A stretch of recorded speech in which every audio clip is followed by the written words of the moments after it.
Mas Jesus é nosso irmão e foi criado em igualdade de condições pelo mesmo Deus que criou a todos nós. Em igualdade de condições, espíritos simples e ignorantes. Sendo esse ignorante não no sentido pejorativo, como muitas vezes é interpretado, mas no sentido de não saber ainda das coisas, de ter que ir procurar a sua evolução, o seu crescimento, a superação das suas dificuldades por esforço e mérito próprio. E assim é com todos nós. Isso já nos acena positivamente, né? É bem consolador, que é possível, nós estamos predestinados à perfeição. E o tempo que vai levar, não há como precisar. Depende de cada um de nós, da maneira como nós aproveitarmos ou não as experiências que temos a mãos fartas todos os dias, né? Então, a lição, e eu peço mil desculpas, porque eu, como expositora da tarde, deveria ter a obra em mãos, eu achei que você ia trazer, e não tinha também. E aí eu não estou com a obra, Caminho, Verdade e Vida, senão eu faria a leitura de toda ela. Mas eu tive a prudência de pinçar as partes principais que eu acho bem importante, assim, que a gente reflita em conjunto, né? A lição, de uma forma especial, nos remete a 3 situações. Nós sabemos que Jesus não só se limitou a pregar, mas muito mais que isso, ele exemplificou todas as virtudes que nos são sugeridas a um homem de bem, como nos fala o Evangelho. E nesta lição especificamente nos fala sobre generosidade, sobre não discriminação e sobre disponibilidade para servir. Tem um parágrafo que diz assim, Emmanuel nos conta, que Jesus reunia os que viviam distantes da fé e, generoso, distribuía os bens nascidos do seu amor. Olhem a generosidade. Ele reunia os que viviam distantes da sua fé e, generoso, sem fazer qualquer tipo de separação ou discriminação, distribuía os bens nascidos do seu amor, que era justamente o exemplo das virtudes. A questão da não discriminação, porque aqui relata do banquete com os publicanos, que, como eu já relatei, eram pessoas por muitos vistos com maus olhos, digamos assim. Na lição, Emmanuel conta que o Senhor abraça a todos que desejam o seu alimento espiritual. Em momento algum, em passagem alguma, nós vamos encontrar Jesus discriminando. Este eu acolho, este eu não acolho, ou enfim. E, para mim, bateu muito forte no momento em que eu recebi o convite para a palestra. Para mim foi um puxão de orelha, que a minha orelha foi lá no chão, confesso, seu Paulo. Quando eu bati o olho nesse parágrafo, disponibilidade para servir. Claro que a gente tem que ter uma noção da nossa real pequenez diante de Jesus Cristo. Mas é nossa obrigação começarmos do jeito que se pode, com o passo que se pode, a buscar essa conduta. Aonde Emmanuel diz que Jesus, em qualquer tempo e situação, estava pronto a atender os pedidos e o trabalho dele. E eu me envergonhei muito, meus irmãos, porque no dia que o seu Paulo a primeira vez me convidou, a primeira questionamento que eu fiz a mim mesma, será que eu tenho tempo? Perdão, seu Paulo. Será que eu estou num momento emocional favorável? E aí a gente fica pensando assim, meu Deus, o quanto nós precisamos ouvir para virar essa chavezinha íntima que diz, não é assim. As lições todas nos remetem ao fato de que quando nós nos disponibilizamos ao trabalho no bem, seja ele qual for, nós arrombamos portas para receber ajuda. E não o contrário. E a gente, pela nossa ainda, vamos dizer assim, infância espiritual, nós estamos aprendendo, ninguém se culpe por isso.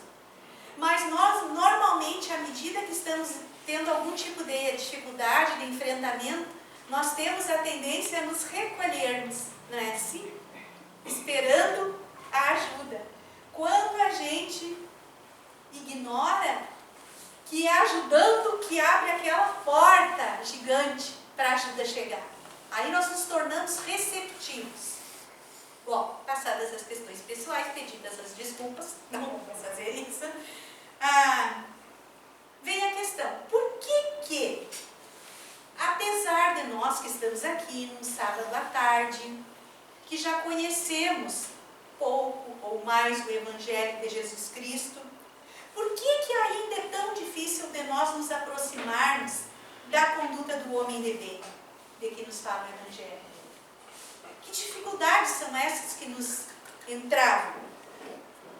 Em O Livro dos Espíritos, na questão 625, Kardec interroga a espiritualidade sobre qual o tipo mais perfeito que Deus se serviu para que servisse aos homens de modelo e guia. E é a resposta mais curta, se eu não estou enganada, né, seu Tales, do Livro dos Espíritos: Jesus. Então, a gente analisando a conduta e procurando trazer para o nosso dia a dia, para o nosso contexto, eu acho que vai ser de grande valia. Por isso, a importância de, no nosso dia a dia, no nosso cotidiano, nossas questões pessoais, que cada um de nós as temos de diferentes naturezas, de diferentes intensidades, mas todos os que estão reencarnados na Terra, planeta de provas e expiações, ainda não estão por casualidade, estão por causalidade. É necessidade evolutiva e provacional nossa passarmos por essas experiências e sairmos daqui tendo aprendido alguma coisa. Diferente de Jesus, que já era um espírito puro e reencarnou na Terra por amor, pura e simplesmente para nos ajudar, para nos alavancar a nossa evolução. Nós estamos aqui por necessidade evolutiva e provacional, né? Certamente todos nós que aqui chegamos, viemos em busca de diferentes motivos, mas acho que é comum a todo mundo busca de alívio, de consolo, de esclarecimento. E é a partir da compreensão, do conhecimento, mas mais do que o conhecimento, da compreensão e do exercício, da vivência dos ensinamentos que nós recebemos da doutrina espírita, do Evangelho de Jesus, que nós vamos acessar esse alívio, esse consolo. Porque é muito confortador saber que nós estamos transitórios aqui. Brincando, lembrando Chico, tudo passa, seja o que for, passa, até a uva passa, não é assim? Nós sabemos que Deus é Pai de amor, é soberanamente bom e justo, não é um Deus punitivo, sádico, e não permitiria, olhem a importância de compreender isso, não permitiria que nenhum de seus filhos fosse exposto ou passasse por situações aflitivas desnecessárias ou inúteis. Não estou falando em agradáveis, tá, gente? Às vezes, as situações que mais nos angustiam, que mais nos desafiam, são aquelas que nós mais precisamos passar por elas com dignidade. E a gente só vai perceber isso quando passar, e vai passar. Tudo passa. Deus não é um Deus punitivo, Deus educa através das experiências, através das oportunidades. Quando nós começamos a compreender que as leis divinas são, bom, Deus é soberanamente justo, bom, inteligência suprema, elas têm lógica. A gente começa a entender que a cada ação corresponde uma reação, que nós somos espíritos ainda imperfeitos, em trajetória evolutiva, e que nós viemos de muitas experiências nas quais, e aqui eu sempre lembro o Binato, nós fizemos sim muitas coisas boas, mas nós também, pelo nosso despreparo, cometemos muitos equívocos. E é da lei que a gente enfrente a situação, às vezes em outros, digamos, em outras posições, mas as mesmas situações, para que a gente aprenda, supere.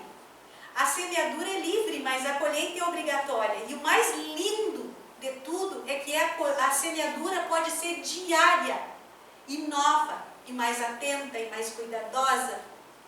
Agora, quando a gente chega a uma casa espírita, não tenhamos a ilusão que nós vamos rogar para que nos tirem os problemas.